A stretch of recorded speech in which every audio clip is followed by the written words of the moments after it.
चतुर्थ semester BCom विद्यार्थियों को मैं यहाँ स्वागत कर लेता हूँ।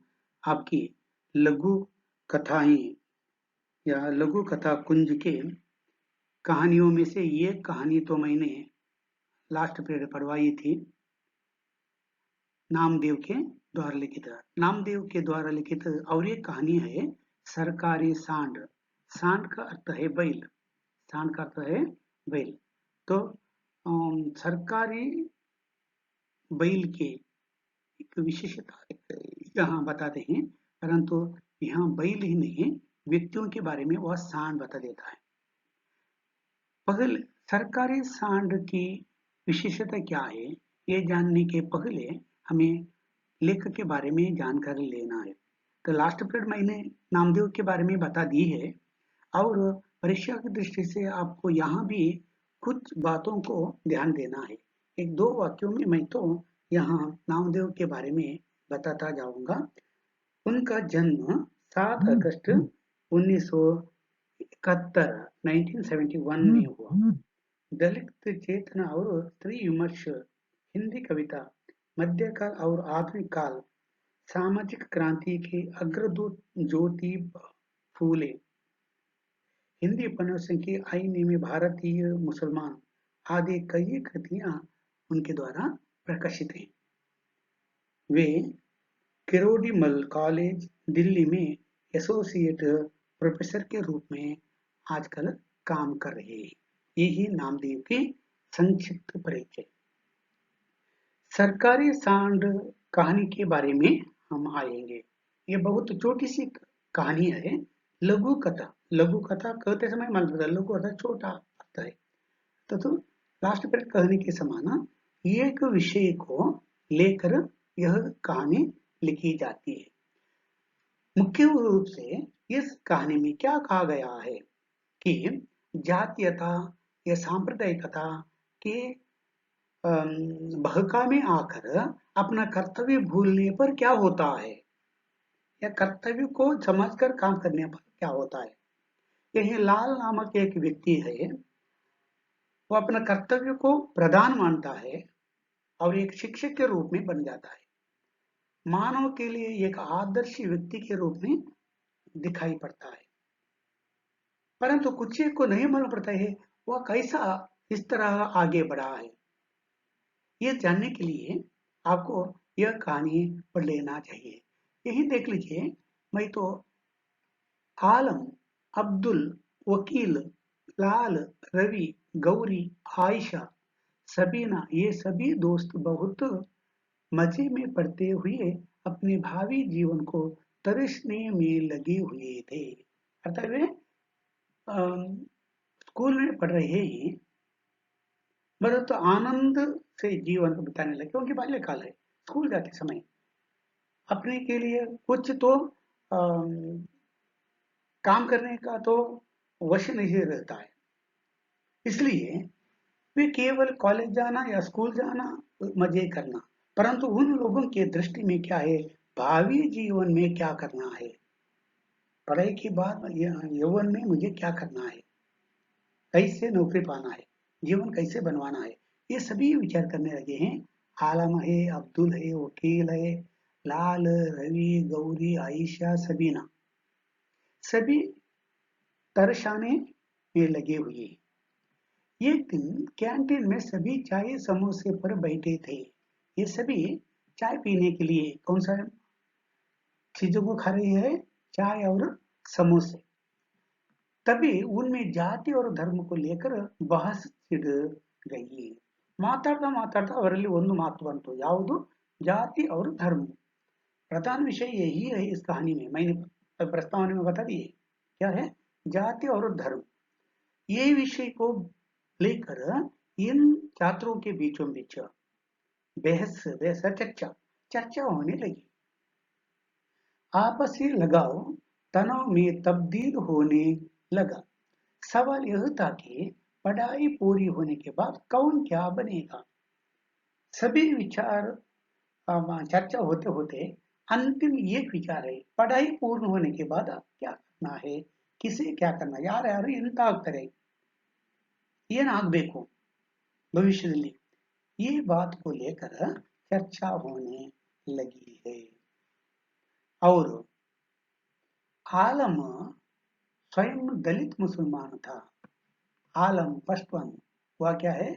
वह दलित मुसलमान था, लेकिन अपने को दलितों से ऊंचा मानता था ನೋಡಿ, ಅವ ದಲಿತನಾಗಿದ್ದ, ಆದರೆ ದಲಿತರಿಗಿಂತಲೂ ಅವ ಶ್ರೇಷ್ಠ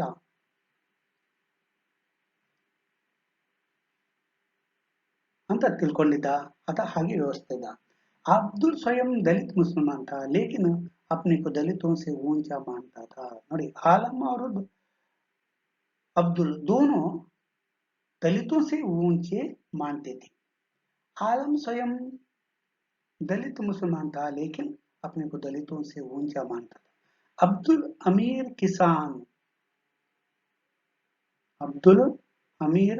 किसान परिवार से था, अर्थात अपने परिवार के साथ वे लगे, अर्थात अपने दलित या जो जाति है उसी जाति में लगे रहे थे।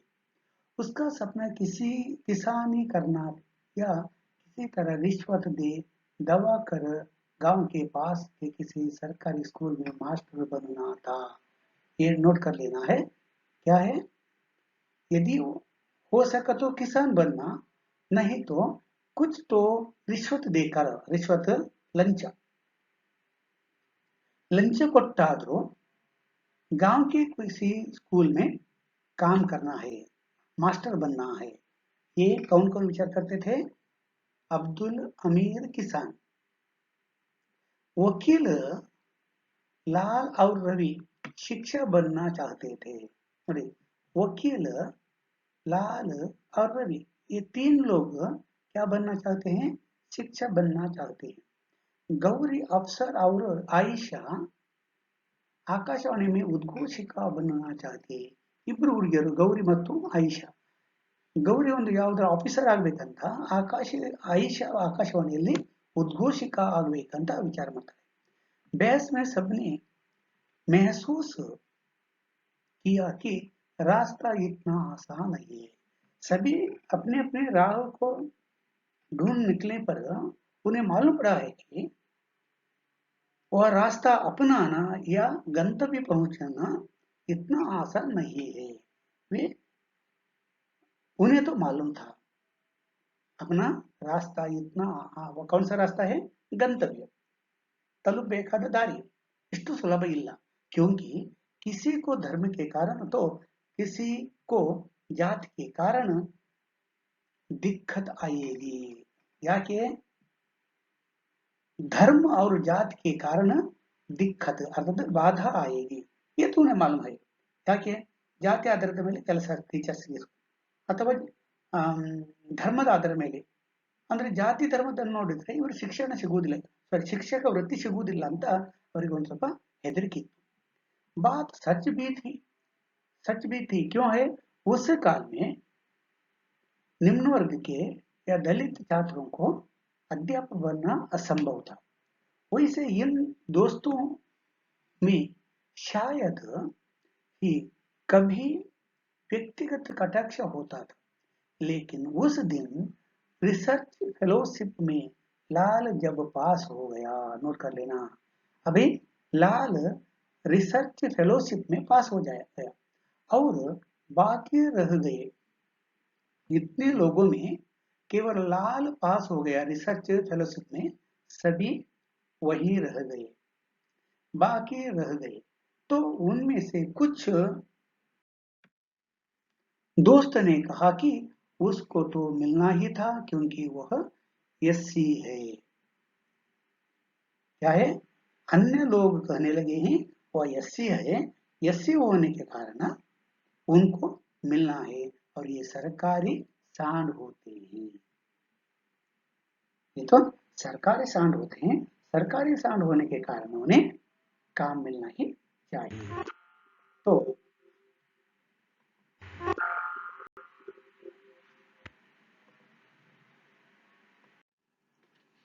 क्या हुआ है? तो रिसर्च फेलोशिप में पास होने के कारण उन्हें तो काम तो जरूर मिलेगा क्योंकि वह सरकारी सांड है। रोचक यह था कि आलम धोबी है, वह दलित धोबी है वह। आलम और आयशा, आयशा कसाई जाति वाली है, और कसाई जाति और धोबी दलित जैसे निम्न वर्गीय युवा भी इस जातिगत उपहास में शामिल थे। अतः व्यंग्य करने वाले, क्यों सरकारी सांड कहकर उनको व्यंग्य करने वाले जो है ना, इनमें दो नारियां कौन है, एक आलम और दूसरी आयशा, ये दो भी जातिगत उपहास में शामिल थे, उपहास व्यंग्य करने वाले। लाल की इस सफलता के बाद अक्सर उसकी अनुपस्थिति में अब व्यक्तिगत चिंता कशी भी करने लगे थे, अर्थात व्यक्तिगत रूप से उनको चिंता कशी भी करते थे, व्यंग्य करती थी। एक दिन लाल एक प्रतिष्ठित संस्थान में शिक्षक बन गया। इस तरह दिन बीतता गया।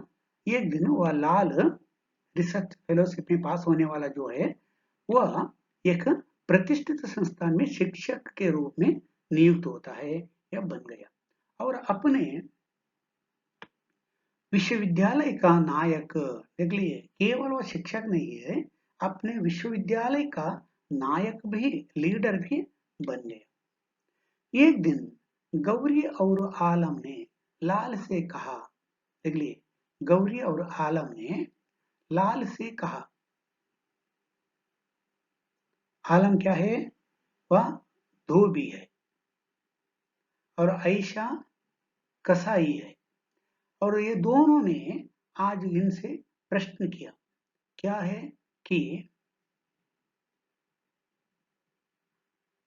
सफलता के कुछ सूत्र हमें भी बताओ यार, सफलता के लिए हमें कुछ तो सूत्र बता दीजिए। तू तो सफल हुए हो, और तुम्हें अच्छी नौकरी भी मिली है शिक्षक के रूप में, और विश्वविद्यालय के तू नायक हो।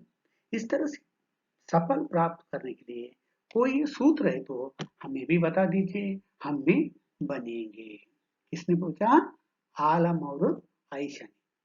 तब लाल ने कहा कि देखो भाई, सबको अवसर मिला हुआ है, केवल एक दो नौकरी, सबको अवसर मिलता है, तो अवसर का सदुपयोग कौन करता है वह सफल पाता है। यही बात है लाल की। वह कहता है सबको अवसर मिला हुआ है, बस उसको मेहनत से हासिल करने की जरूरत है। ಅವಕಾಶವನ್ನು ಪರಿಶ್ರಮದಿಂದ ತನ್ನದನ್ನಾಗಿ ಮಾಡ್ಕೋಬೇಕು, ಪಡೆದುಕೊಳ್ಬೇಕು। अवसर तो हर एक मिलता है, परिश्रम उठाकर उसे हासिल करना है।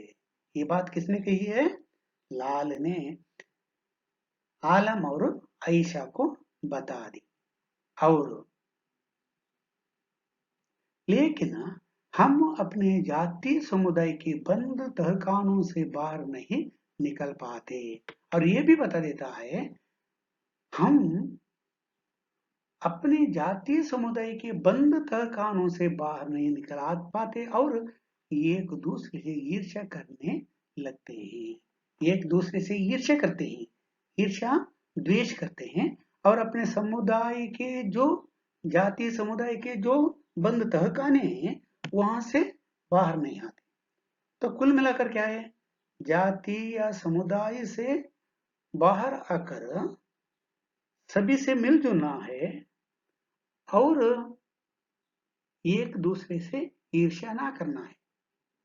तो लाल ने ये नहीं, जातीय गुण से बाहर आया है या जातीय समुदाय से वह बाहर आया है, अरे ईर्ष्या तो उसने नहीं की, इससे वह सफल पाया है। और यही दूसरे लोग सफल हो जाते, उनके वर्गीय हित पगले होते, और हम वर्गीय हित देखते ही नहीं। ये बहुत बहुत इंपॉर्टेंट है। क्या है, हम वर्गीय हित देखते ही नहीं है, वर्गीय वर्ग एक वर्ग के, अपने गांव वाले, अपने समाज वाले लोगों के हित नहीं देखते हैं, और एक दूसरे से ईर्ष करते रहते हैं। और ವರ್ಗೀಯ ಹಿತ ಪಗಲೇ ಹೋತೆ ಹೇ, ಅರ್ಥಾತ್ ನಾನು ಒಳ್ಳೇದಾಗುದಲ್ಲ, ನಮ್ಮ ವರ್ಗದವರೆಲ್ಲ ಒಳ್ಳೇದಾಗಬೇಕು, वर्गीय हित देखना चाहिए, परंतु वे लोग नहीं देखते। बहरहाल लाल की बातों का पता नहीं उन दोनों पर कितना असर हुआ। क्यों? उन दोनों पर, आलम और आयशा, इन दोनों के बीचों बीच इतना असर हुआ कि लेकिन कुछ वर्ष बाद पता चला कि आलम और गौरी ने शादी कर ली। देख लीजिए, आलम और गौरी ने शादी कर ली है और आलम भी सरकारी सेंट्रल स्कूल में अध्यापक हो गया है। तो आलम के जीवन में इतने परिवर्तन होना चाहिए, तो कारण क्या है बता दीजिए। आलम के जीवन में इतना परिवर्तन होने के लिए कारण क्या है? उसने लाल की बात को सुन ली है, लाल की बात को सुन ली है और उसने क्या कहा, क्या है? वर्गीय हित को पालन करना है, जातिगत या जातीय समुदाय से बाहर आना चाहिए और केवल स्वार्थ को छोड़कर बाहर निकल आना चाहिए। तो विशाल दृष्टिकोण से व्यवहार करने से जीवन में सफल हो सकता है। तो कुछ समय के बाद पता चला, क्या पता चला है? गौरी ने आलम के साथ शादी कर ली है और आलम भी आजकल सरकारी स्कूल में वह क्या करने लगा है? अध्यापक का काम करने लगा है, शिक्षक बन गया है सरकारी सेंट्रल स्कूल में। इस तरह नामदेव ने प्रस्तुत सरकारी सांड नामक एक छोटी सी कहानी के द्वारा जीवन में सार्थक कैसे बनना चाहिए ये बता दिया है। भारतीय समाज में हम जाति, समुदाय, धर्म कहकर अपने आप वही रहते हैं, बाहर निकल नहीं आते हैं। परंतु लाल नामक एक व्यक्ति के द्वारा उसने ये बात बता दी है। क्या बता दी है? कि लाल जातीय समुदाय से बाहर आया है, निस्वार्थ ढंग से वह पढ़ने लगा है, रिसर्च फेलोशिप में पास हुआ है और विश्वविद्यालय में एक शिक्षक के रूप में काम करने लगा है और नायक के रूप में भी वहीं रहा है और वह ये बात भी बता देता है अपने जीवन में सफल होना चाहिए तो क्या करना चाहिए? जाति समुदाय के बंद तहखानों से बाहर निकल आना चाहिए और जो धर्म में फंसा रहा है उस धर्म से उन्हें बाहर निकल आना चाहिए और एक दूसरे से ईर्ष्या करने की विचार को भी छोड़ देना चाहिए। इस तरह करते करते आगे बढ़ा तो एक ना एक दिन क्या होगा? बिल्कुल वह अपने जीवन में सफल बन जाएगा कहकर नामदेव ने ये कहानी बता दी। बहुत छोटी कहानी हो सकती है, जरूर आपको इनमें से एक प्रश्न आएगा। प्रश्न तो आपको मालूम है, एक टिप्पणी और एक एनोटेशन। इनमें अर्थात लघु कथा कुंज में से आपको आने वाले प्रश्न क्या है? एक एनोटेशन और एक टिप्पणी लिखने के लिए, शॉर्ट नोट लिखने के लिए। तो आ सकता है अच्छी तरह से ध्यान देकर पढ़ना है। पढ़ते समय आपको क्या दो विचारों को ध्यान देना है। पहले कहानीकार के बारे में 2-3 वाक्यों को जान लेना है, साथ ही साथ कहानी का मुख्य तत्व बताना, सारांश लिखना और विशेषता लिखना। इतने लिखने पर आपको यह कहानी परिपूर्ण होगी और केवल पढ़ाई के दृष्टिकोण से यह कहानी नहीं पढ़ना, अपने जीवन में सार्थक बनने के लिए इनमें जरूर एक संदेश भी है। यह संदेश को अपने जीवन में पालन कर लीजिए। आपकी शिक्षण में भी बढ़ोतरी होती है, आपको भी अपने गंतव्य को पहुंचने के लिए अवकाश है। इसलिए ये परीक्षा के साथ अपने जीवन के लिए भी यह कहानी आपको पढ़ना होगा। कहते हुए मैं यह कहानी आज समाप्त कर लेता। दिन व दिन मैं कहता आया हूँ, आपको आजकल ऐसी परिस्थिति आई है, घर में ही बैठना है और आपको अपने आरोग्य या स्वास्थ्य के बारे में चिंतन करना है। अच्छा, आज मैं यह पाठ समाप्त कर लेता हूँ। नमस्कार।